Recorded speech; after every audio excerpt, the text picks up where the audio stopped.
किरिया खियाला। आज हम इसी गाने के बारे में बात करने वाले हैं इस वीडियो में, तो वीडियो को लास्ट तक देखते रहें।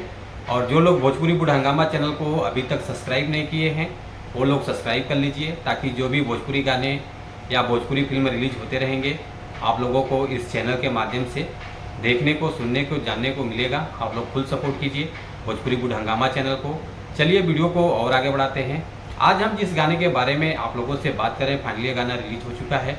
गाने का बोल है किरिया खियाला, जो कि इस गाने को गाया है अंकुश राजा जी और शिल्पी राज जी है, जो कि ये गाना ड्यूएट सॉन्ग है, बहुत बढ़िया गाना है। तो और इस गाने को लिखा है उमेश अनमोल जी और म्यूजिक है सरगम आकाश जी का, जो कि बहुत बढ़िया म्यूजिक है, बहुत लाजवाब है।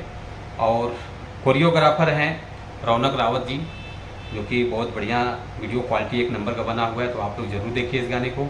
ये गाना रिलीज हुआ है मार्स मेलोडी चैनल से, जो कि बहुत अच्छा चैनल है। आप लोग इसमें को सपोर्ट कीजिए और आप लोग इस गाने को ज़्यादा से ज़्यादा और इस गाने को सपोर्ट जरूर कीजिए, जो कि मिला जुला कर गाना बहुत बढ़िया है, बहुत लाजवाब है।